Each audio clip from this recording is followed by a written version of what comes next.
გამარჯობა, ეს არის დამიწების პირველი ეპიზოდი და მე ვარ ვახო გომელაური.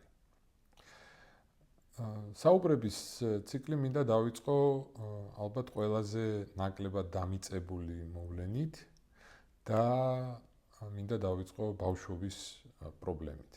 ეს არის ყურადღების დეფიციტისა და ჰიპერაქტიურობის სინდრომი, ინგლისურად Attention Deficit Hyperactivity Disorder, ანუ ADHD. მას ADHD-თ მოიხსენიებ, რადგან ქართული აბრევიატურა ცოტა რთული წარმოსათქმელია.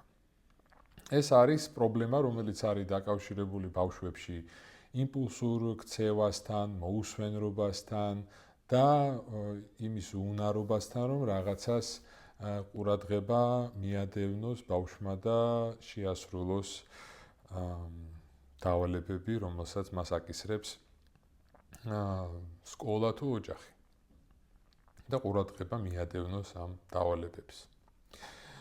ეს დიაგნოზი აღმოჩენილი იქნა მე-20 საუკუნეში და 70-იან წლებში განსაკუთრებით ამერიკის შეერთებულ შტატებში ბევრ ბავშვს აღმოაჩნდა და შემდგომ შეიძლება ითქვას ეპიდემიოლოგიურად, რომ ეს არის მზარდი მოვლენა განსაკუთრებით ამერიკულ საზოგადოებაში, მაგრამ ჩვენთვის ეს არის საკმაოდ ახალი მოვლენა და მე მინდა რომ გაგაცნოთ თუ რაში მდგომარეობს ეს დაავადება ბავშვებში ფსიქოლოგიური და რა საკითხები არის მასთან დაკავშირებული ამ მომენტისთვის და რა მიდგომები არსებობს.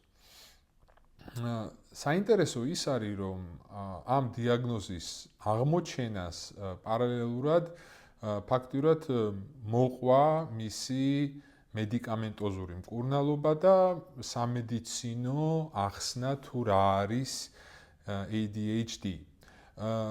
მისი მკურნალობა ხდება ამფეტამინის ჯგუფის წამლებით, თავიდან რიტალინით, შემდგომ ადეროლით და ეხლა უფრო თანამედროვე მისი ვარიანტით, ვაივენსით, რომელიც უფრო ნელა იხსნება და მისი მეტაბოლიზმი უფრო ნელა და მობიერად მიმდინარეობს ორგანიზმში.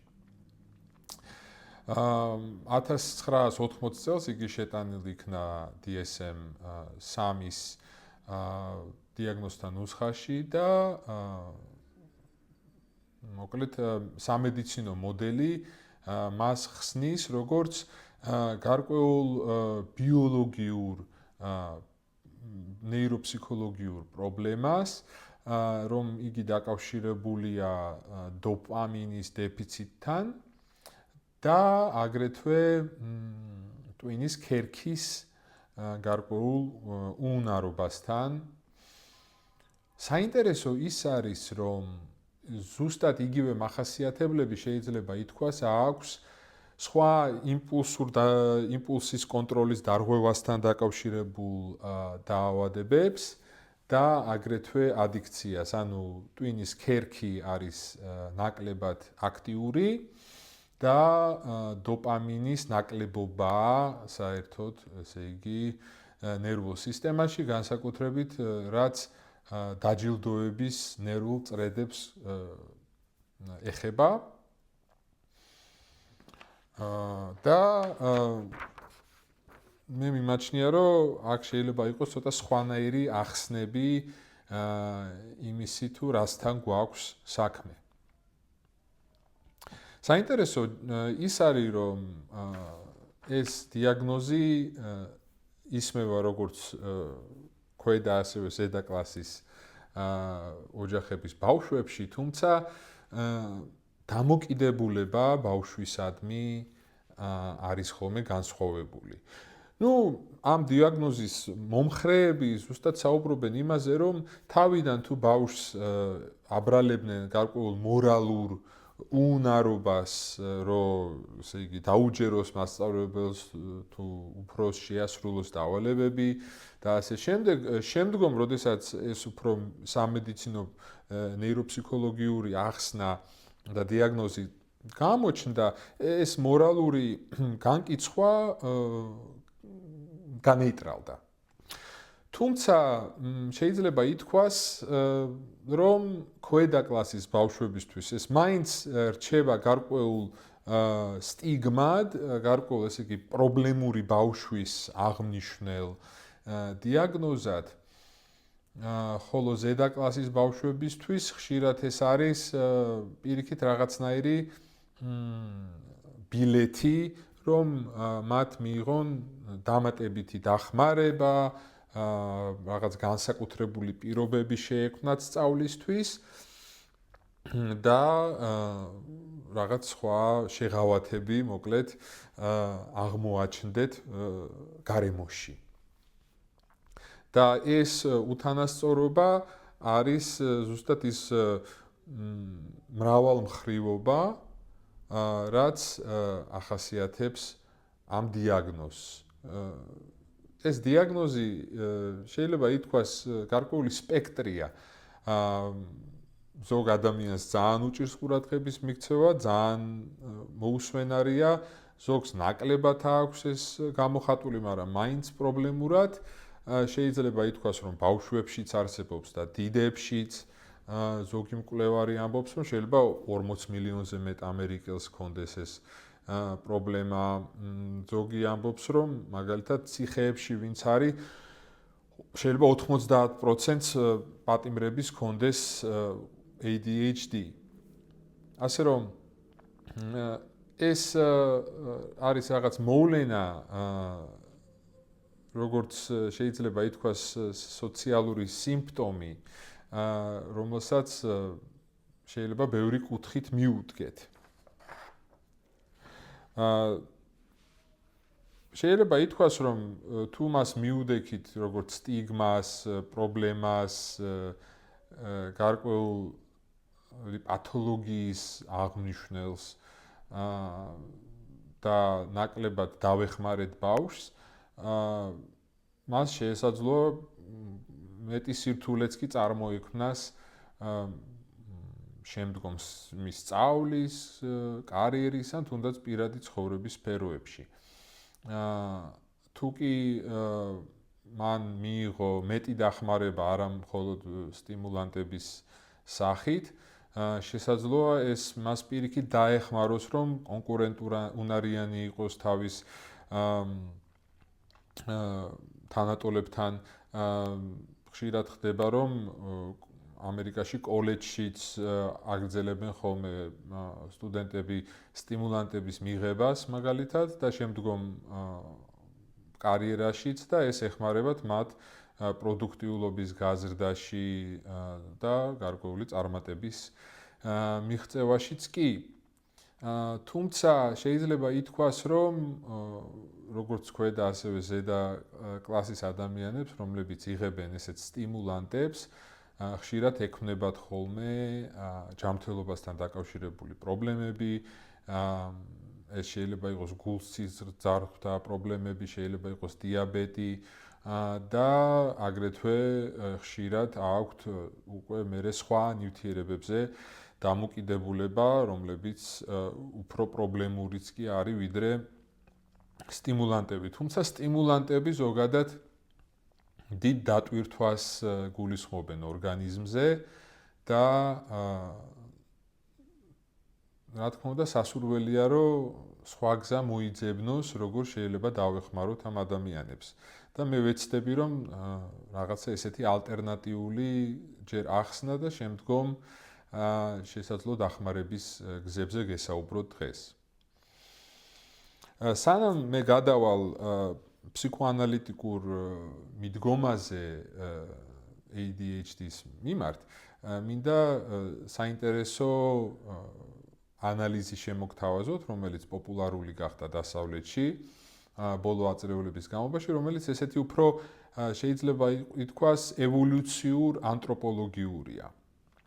ეს ანალიზი საუბრობს იმაზე, რომ ზოგი ადამიანი თითქოს და ბუნებით უფრო მონადირეა, ზოგი კი უფრო მიწადმოქმედი გლეხი და როდესაც ადამიანი ესეთი მონადირე ხდება, მას უჭირს ამ ესე იგი გლეხების სამყაროში ადგილის მოძებნა რადგან ის არ არის შექმნილი მონოტონური მუშაობისთვის, თოხნისთვის, მას ჭირდება გაშლილი ველი, ამიტომ აქვს ეს მორბენალი ყურადღება, რომელიც 360 გრადუსით ყველაფერს ამჩნევს და აგრეთვე ეს ჰიპერაქტიულობა, რომელიც ზუსტადად მონადირეს ჭირდება იმისთვის, რომ კარგად მოინადიროს და მუდმივად ხნედი იყოს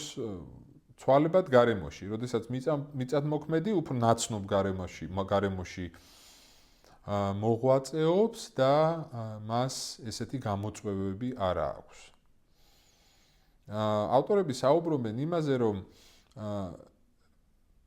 მონადირეს შესაბამისი გარემო უნდა შეუქმნა, შესაბამისი რეალიზების გზები უნდა შესთავაზო ცხოვრებაში.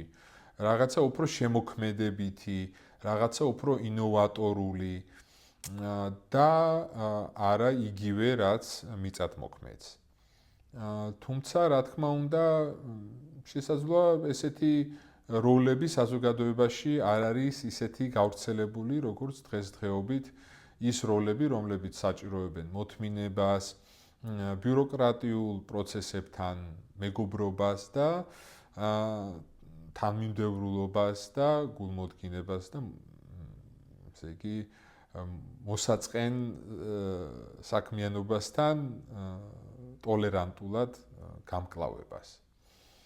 შეიძლება ითქვას, რომ აი მე რაც გითხარით ქვედა და ზედა კლასზე, რომ ქვედა კლასის ბავშვები გარკვეულწილად მონადირეები თუ არიან და ვერ გამოდიან ამ მდგომარეობიდან, მე მაინც უწევთ ისეთი სამუშაოს შესრულება, რომელიც უფრო მიწადმოქმედურია და რომ ვერ აკეთებენ ამას, ამისთვის შეიძლება უფრო დაისაჯონ და უფრო მეტი პრობლემა შეექმნათ და ნაკლებად შეძლონ ადაპტაცია. რაც ეხება ზედა კლასის ბავშვებს, მათ შეიძლება შეუქმნან ესეთი პირობები, რომ ისინი ესე იგი, რასაც ქვია, რეალიზდნენ მეომართა კლასი ისტორიულად ყოველთვის უფრო ზედა კლასი იყო და გულისხმობს, ესე იგი, ესეთ ინოვატორულ, შეიძლება ანტრეპრენორულ შემოქმედებით რაღაც წამოწყებების სათავეში მდგომ ადამიანებს.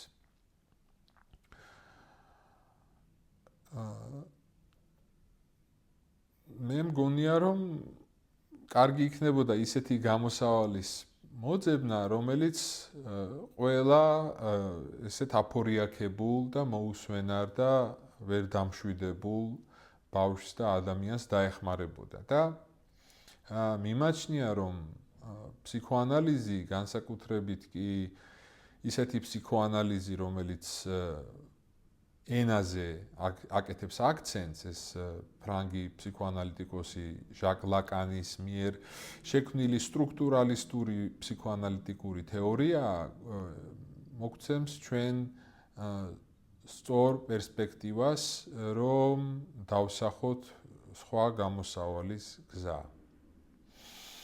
ამისთვის ჩვენ უნდა ორიოდე სიტყვა ვთქვათ იმაზე, თუ როგორ ვითარდება ბავშვი და როგორ ყალიბდება იგი სუბიექტად და პიროვნებად. ჟაკ ლაკანის მიხედვით ახალდაბადებული ბავშვი ყველანაირ თვისებას უკვე ფლობს იმისთვის, რომ მოსაუბრე მეტყველი სუბიექტი გახდეს, თუმცა ჯერ მასში ენას არ დაუმკვიდრებია ადგილი. ესეთი ენის შემოსვლა ადამიანის ფსიქიკაში ხდება სტადიაზე, რომელსაც ლაკანი უწოდებს სარკის სტადიას და ამ სტადიაზე ბავშვი არა მხოლოდ ხედავს საკუთარ თავს სარკეში, არამედ ხედავს საკუთარ თავს სარკეში მშობლის მონაწილეობით, რომელსაც აქვს უკვე მეტყველების ფუნქცია, სრულად განვითარებული და მშობელი მას მიუთითებს, მიანიშნებს, რომ ის რასაც ხედავს ბავშვის სარკეში, არის იგი თავად ბავშვი. ესე იგი, ბავშვი ხედავს საკუთარ თავს სარკეში, შემდგომ მშობელი შეიძლება წარმოვიდგინოთ, რომ ის უკან დგას და მშობელი მას ეუბნება, შენ ხარ ეს. და ესე ყალიბდება სიტყვების საშუალებით უკვე მეობის განცდა ბავშვში და მისი ხატის და სახელის ერთობა დგება ამ სარკის ანარეკლში. ამ ერთობის შემდგარ მდგომარეობას შეუძლია და იგი ახდენს ბავშვის გაუცხოვებას საკუთარი თავისგან. რადგან მას შემდეგ, რაც ბავშვი გაივლის ამ სარკის სტადიას, იგი უკვე მას აღარ შეუძლია საკუთარ თავსთან კონდეს ენის და სიტყვების გარეშე და ამ სიტყვა ხატების გარეშე ურთიერთობა. მისი ურთიერთობა საკუთარ თავთან არის მუდმივად გაშუალებული მეტყველებით, სიტყვებით და ამ ანარეკლში დანახული ესეთი იდეალური კონტურით, იდეალური ხატით, რომელშიც იგი თავის მთლიანობას ხედავს და ამით გამოყოფს საკუთარ თავს გარემოდან, რომელიც იგი არ არის.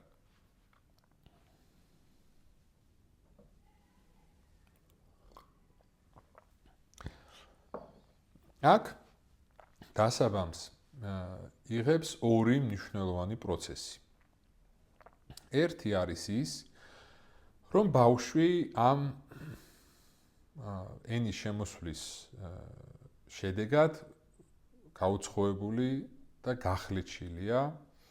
ენას არ შეუძლია, რომ ბოლომდე მოახდინოს მისი როგორც ცოცხალი ორგანიზმის სტრუქტურირება. რაღაცა მუდმივად რჩება ენობრივი აზროვნების მიღმა და ეს არის ზუსტად რატომაც ამ ენის შემოსვლის შედეგად ყალიბდება გახლეჩილი სუბიექტი. ანუ ადამიანი არის სუბიექტი, რომელიც მუდმივად რაღაცას დაეძებს, მუდმივად რაღაცა დაუსრულებელი მდგომარეობის დასრულების მცდელობაშია. რასაც ვერასოდეს ვერ ახერხებს, იმიტომ რომ მისი მცდელობა, რომ დაასრულოს საკუთარი სტრუქტურა, არის მუდმივად ისევ და ისევ ენით გამოხატული მოთხოვნების საშუალებით, რომლებიც ვერ ახდენენ იმ საჭიროებების გამოხატვას, რომელიც მას ფუნდამენტურად აქვს. რადგან საჭიროებები ენის მიღმა გადიან და ენა ვერ ახერხებს მათ სახელდებას ბოლომდე. თუმცა აი ამ მოთხოვნის კომუნიკაციის პროცესში ვითარდება მეორე პროცესი, რომელიც არის ენობრივი სტრუქტურის გაშინაგნების პროცესი ადამიანში, ბავშვში და ეს პროცესი მიმდინარეობს მშობელთან კომუნიკაციის გზით. ლაკანი ეძახის დედას, ან შეიძლება მამას, მოკლედ ვინც ესე პირველ წლებში ბავშვის განვითარების მასთან ურთიერთობს დიდ სხვას.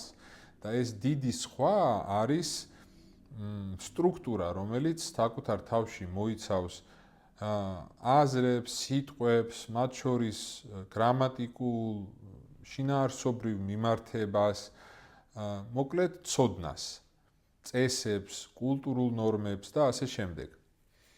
ლაკანი ამ ურთიერთობის პროცესს ბავშვსა და მშობელს შორის უწოდებდა პირდაპირის პროცესს, როდესაც ბავშვი რაღაცა სიტყავს და თავისკენ ეკაჩება ხერხს, მერე მშობელი რაღაცა სხვა სიტყავს და თავისკენ ეკაჩება ხერხს და სთხოვს ბავშვს რომ ესე მოიქცეს, ისე მოიქცეს, კარგი იყოს, უხსნის რა არის საჭირო იმისთვის რომ კარგი იყოს და ზუსტად ამ პირდაპირის მოძრაობის ხერხვის შედეგად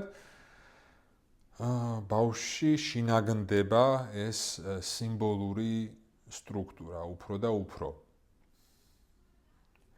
საბოლოოდ ამ პროცესმა ბავშვი უნდა მიიყვანოს იმ მდგომარეობამდე, რომ მან წარმოიდგინოს ასე თუ ისე სიმბოლური ველი, რომელშიც იმყოფება და აგრეთვე დაინახოს უშუალოდ ამ ველში სად არის მისი ადგილი, ასე თუ ისე. მოხდეს მისი საბოლოო სახელდება. ლაკანი ესეთ აღნიშნულებს, რომლებიც ლოკალიზებას ახდენს სუბიექტის სიმბოლურ ველში, ეძახის მამის სახელებს. ისინი ორიენტირების საშუალებას აძლევენ გარემოში და საკუთარ შინაგან გარემოში ბავშვს.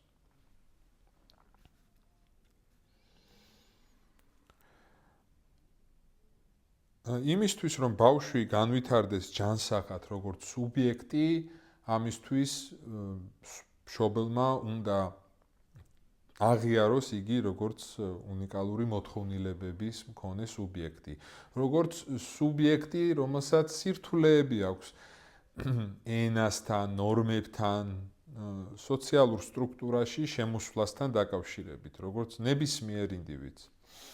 ამისთვის საჭირო არის გარკვეული ემპათიური გარემოს შექმნა, სადაც იგრძნობა მზრუნველობა და მიმღებლობა ბავშვისადმი. მეორეს მხრივ, მშობელმა უნდა შექმნას ისეთი სიმბოლური ველი, რომელიც არის გასაგები, რომელიც არის სანდო და რომელშიც ბავშვს შეუძლია დამიწება. ეს ხორციელდება ცხადი, გულწრფელი, სანდო კომუნიკაციით, სადაც ქცევა და მშობლის ნათქვამი არ არის ერთმანეთისგან აცდენილი. რა თქმა უნდა, ჩვენ უკვე შეგვიძლია წარმოვიდგინოთ, რამდენი ნაღმი არის ამ ველზე, ხო? თუ მშობელს აქვს გარკვეული ქვეცნობიერი კონფლიქტები საკუთარ თავთან, სხვასთან, თუ კომუნიკაციის პროცესში დომინირებს გაურკვევლობა, არათანმიმდევრულობა, თუ იჭრება გარკვეული ტრაუმები, განსაკუთრებით კი ისეთი ტრაუმები, რომლებიც მშობელს და თავად კომუნიკაციას არასანდოს ხდის, რომელიც ბავშვს თავს აგრძნობინებს ნაღალატევად. ამ შემთხვევაში ბავშვმა შეიძლება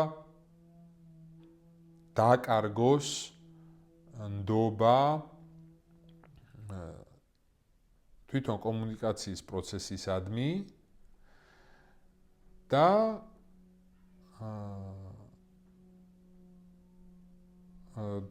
ესე იგი ენის ათვისებისადმი გაუჩნდეს გარკვეული სირთულეები.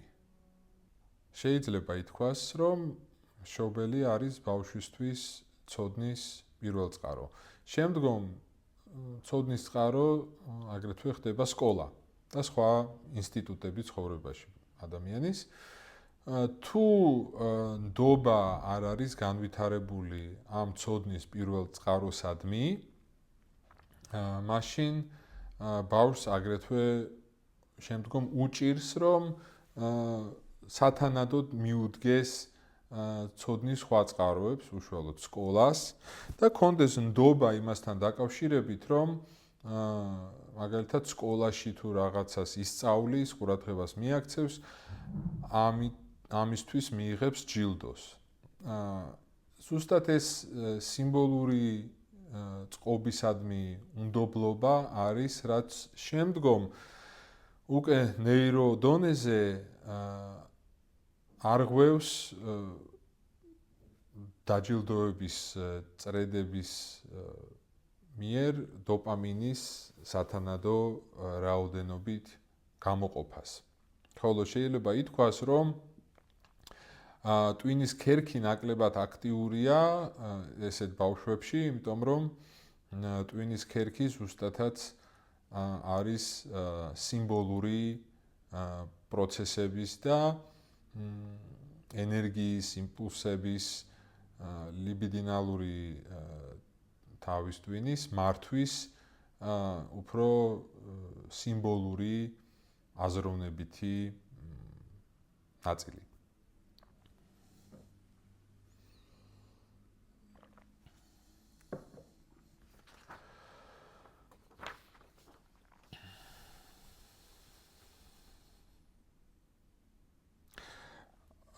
როდესაც ბავშვი ვერ გრძნობს თავს დამიწებულად ამ სიმბოლურ ველში, იგი ვერ გრძნობს თავს უსაფრთხოდ. ჟაკ ლაკანი ამბობდა, რომ შესაძლოა ესეთი გაურკვევლობა სიმბოლურ პოზიციასთან დაკავშირებით შევადაროთ იმას, თუ როდესაც ადამიანმა არ იცის მოკლავენ მას თუ არა. რა თქმა უნდა, ესეთი გაურკვევლობა, დეზორიენტაცია ადამიანში თავდაცვით რეაქციას იწვევს, რაც არის ფსიქოფიზიოლოგიურ დონეზე ცნობილი როგორც fight or flight response, ანუ გაქცევის ან ბრძოლის რეაქცია. ფაქტიურად ბავშვი არის მუდმივ მზადყოფნაში ფიზიკურ დონეზე გადაირჩინოს თავი. ეს არის ზუსტად ის ჰიპერაქტიული მდგომარეობა, რომლიდანაც ვერ გამოდის იგი. ყურადღება ამ შემთხვევაში დარბის ერთი ობიექტიდან მეორეზე. იგი ისევე როგორც აზროვნებითი სიმბოლური მეტყველებითი შინაგანი პროცესები ბავშვში არ არის დაფიქსირებული. ყურადღებას ვერ ანელებს და ვერ აკავებს ვერანაირი შინაგანი აღმნიშნელი სახელი და იგი მუდმივად სრიალებს ამ სიმბოლურ ველზე და შეიძლება ითქვას მომთაბარეა მასზე. რა თქმა უნდა, მომთაბარეები ძირითადად მონადირეები იყვნენ და მათ უწევდათ აი ესეთი ჰიპერყურადღების გამოჩენა გარემოს მიმართ.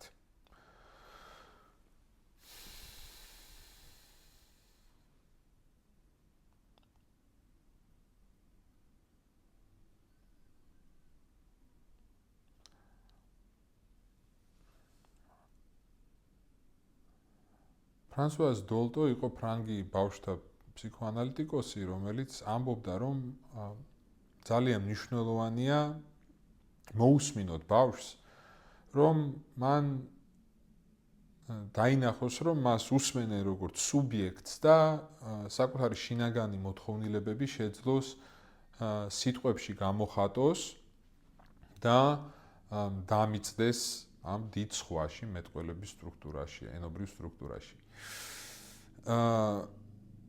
შეიძლება ითქვას, რომ ესეთი იმპულსური პრობლემების მქონე ბავშვები ვერ არიან ამ სტრუქტურაში დამიწებულნი და მათ არ უსმენენ როგორც სუბიექტებს. შესაძლოა მათი ეს სიმპტომები, რომ მოусმინოთ მათ, იმას ამბობდნენ, რომ მათ სჭირდებათ გარკვეული ყურადღება, რომ მათ სჭირდებათ სტაბილურობა, რომ მათ სჭირდებათ გარკვეული მშვიდობა და სანდოობა იგრძნონ მშობლისგან, გარემოდან. შესაძლოა მსგავს მოსმენას მივყავდეთ იქამდე, რომ დავფიქრდეთ თუ რამ ააფორია აქ ბავშვი პირველ რიგში, რა გამოცდილება მიიღო ისეთი, რის გამოც მას უჭირს დაიჯეროს აზროვნების და სიმბოლიზაციის ფასი. შესაძლოა ყურადღებო გონებამ გითხრას ის, რომ მას სჭირდება მეტი ნდობა იმაში, თუ რა მოყვება მიზანს, რომელსაც იგი მიაღწევს ამ ყურადღების თანმიმდევრულობის შედეგად. მე ძალიან კარგი მაგალითი მგონია, რასაც ქვია marshmallow test. ანუ ფაქტიურად ბავშვებს უდებდნენ მაგიდაზე მათ წინ ერთ კამფეტს და ეუბნებოდნენ, რომ თუ ისინი დაიცდიდნენ რამდენიმე წუთს, ისინი მიიღებდნენ მეორე კამფეტსაც და ორივე კამფეტი მათი იქნებოდა. და შემდგომ ექსპერიმენტატორი გადიოდა ამ სივრციდან და ექსპერიმენტი მდგომარეობდა იმაში, დაიცდიდა თუ არა ბავშვი, შეჭამდა თუ არა ეგრევე კამფეტს, თუ მოითმენდა და მიიღებდა სამაგიეროდ ორს. ამ სიტუაციაში მნიშვნელოვანია ბავშვი ენდობოდეს თავად უფროსს. ენდობოდეს იმას, რომ თუ კი იგი მოითმენს, თუ იგი გამოიჩენს გარკვეულ თავშეკავებას, ნებისყოფას, რომ ამას მოყვება ექსპერიმენტატორის დაპირებისამებრ მეტი ჯილდო.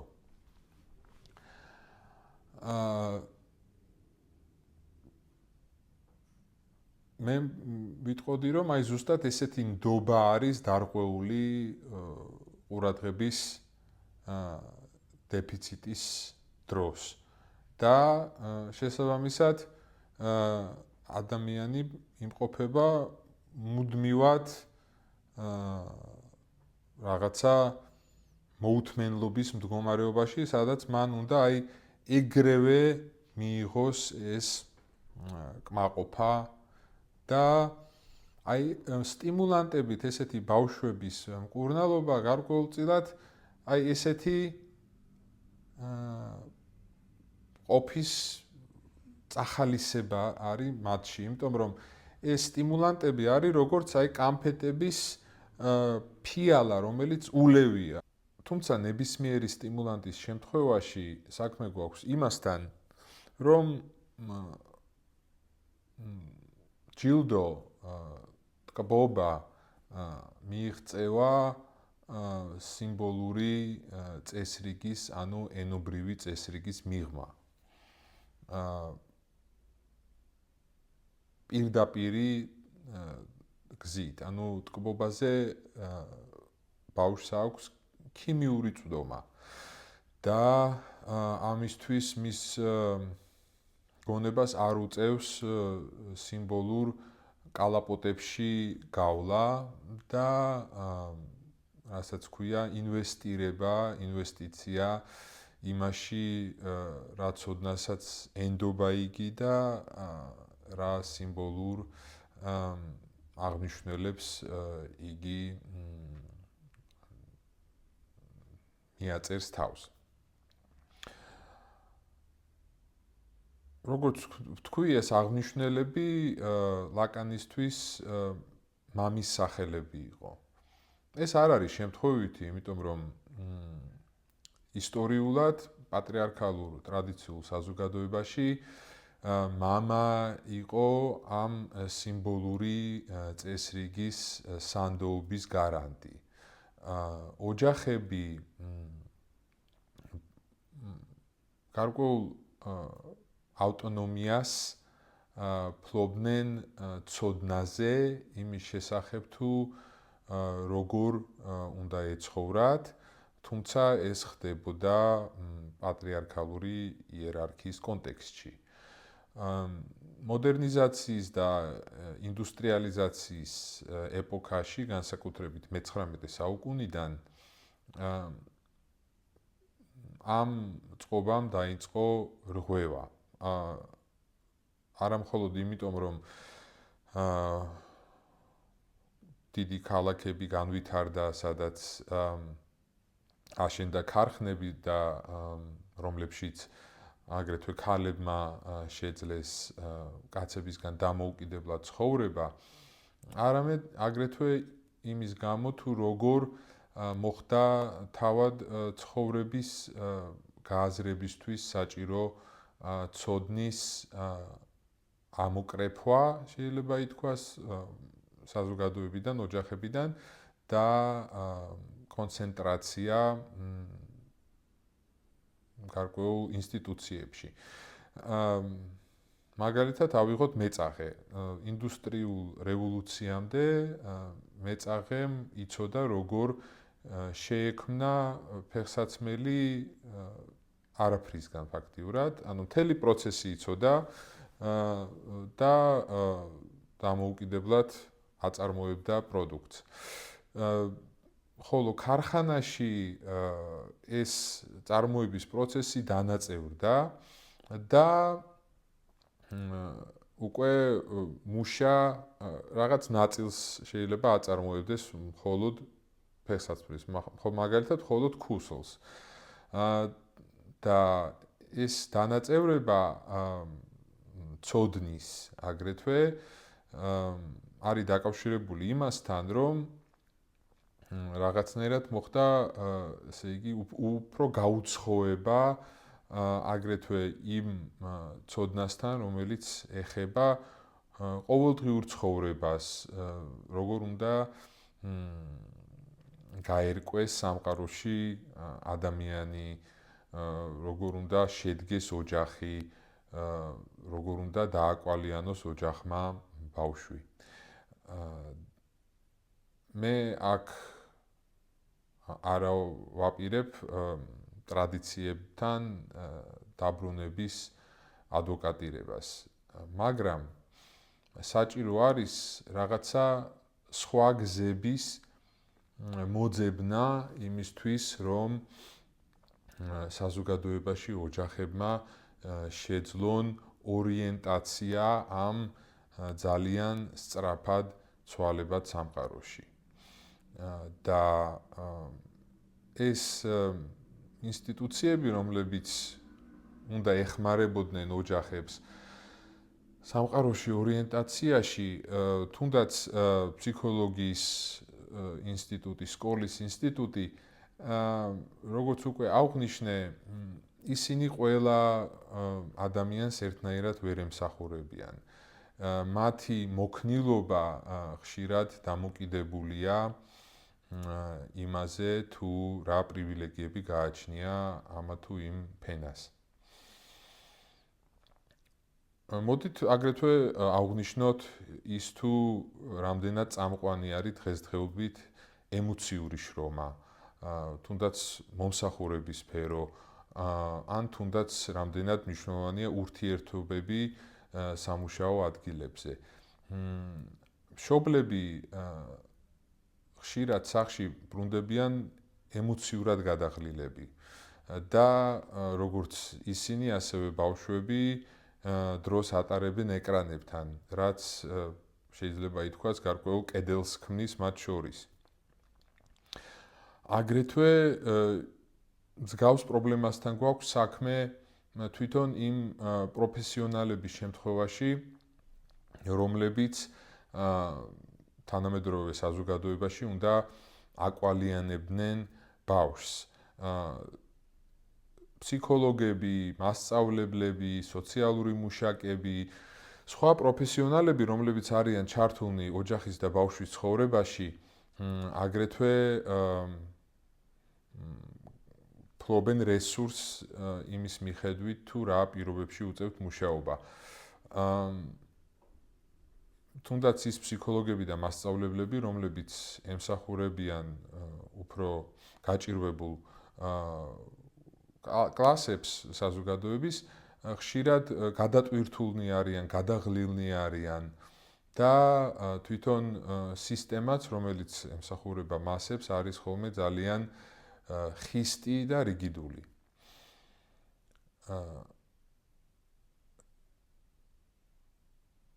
რა შეიძლება იყოს გამოსავალი ამ სიტუაციიდან?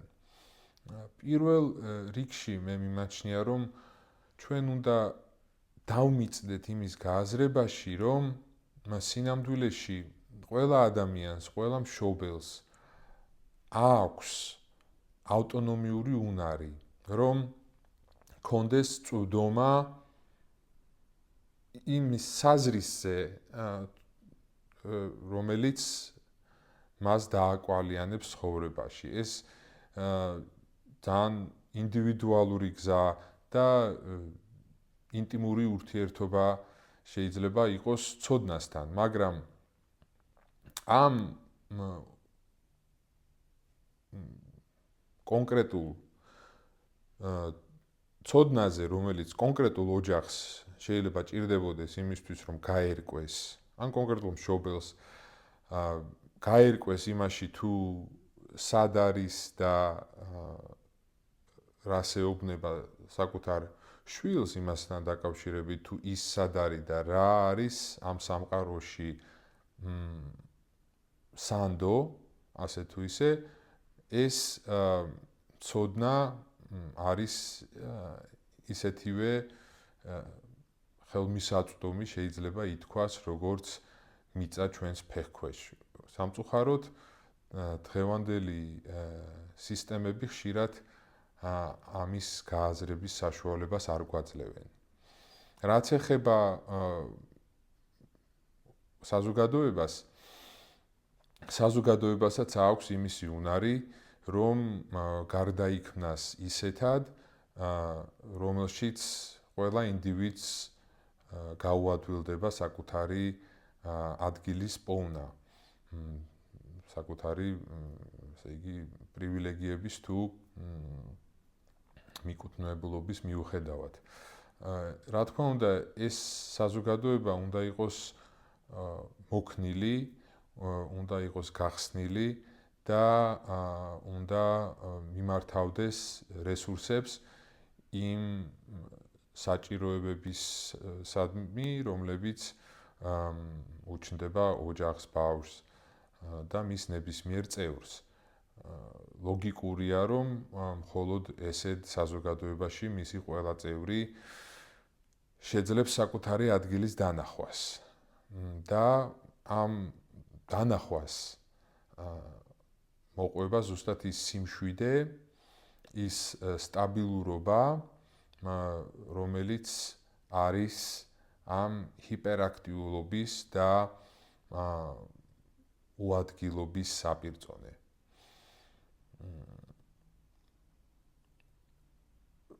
მინდა ორიოდე სიტყვა ვთქვა ფსიქოანალიტიკურ მიდგომაზე თვითონ სუბიექტისადმი და ადამიანისადმი. ფსიქოანალიტიკური მიდგომა ზუსტად არის რადიკალური მიმღებლობა სუბიექტის და ზუსტად იქ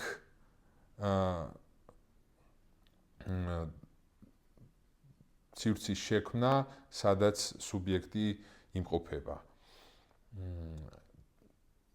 ამიტომ არის მნიშვნელოვანი, რომ ფსიქოანალიტიკოსი მაგალითად საკუთარ სურვილებს გვერდზედებს და ცდილობს შექმნას სივრცე, რომელშიც მხოლოდ მისი კლიენტის ყველაზე ღრმა სურვილები წარმოჩინდება და რომელშიც სუბიექტი, რომელსაც იგი ემსახურება, შეძლებს მაქსიმალურად საკუთარი სურვილების გამოხატვას, საკუთარი ფიქრების გამოთქმას და სიტყვებით გადმოცემას იმისი, რაც რეალურად აწუხებს. ეს მიდგომა არა მხოლოდ კლინიკურ დონეზე, არამედ სოციალურ დონეზეც არის ის, რაც საზოგადოებას სჭირდება იმისთვის, რომ შეძლოს ყველა თავის წევრს აგრძნობინოს მიკუთვნებულობა მასში. და ფსიქოანალიტიკოსები და სპეციალისტები, რომლებიც ფსიქოანალიტიკურ თეორიას იყენებენ, უკვე საუკუნეზე მეტია იბრძვიან ზუსტად აი ამ მიდგომისთვის. 26 აპრილს TSU-ში მე წარვადგენ მოხსენებას, რომელსაც ეწოდება ფსიქოანალიზის ბრძოლა ბავშვის უფლებებისთვის აშშ-სა და საფრანგეთში. საკმაოდ საინტერესო შედარების გაკეთება შეიძლება. და ვისაც გაინტერესებთ, გთხოვთ მომწეროთ იმეილზე და მე ჩაგთავთ თქვენ ამ სამუშაო ჯგუფში. ოღონდ გთხოვთ მომწეროთ მხოლოდ იმ შემთხვევაში, თუ ნამდვილად დაესწრებით, რადგან ადგილების რაოდენობა შეზღუდულია. მადლობა ყურადღებისთვის.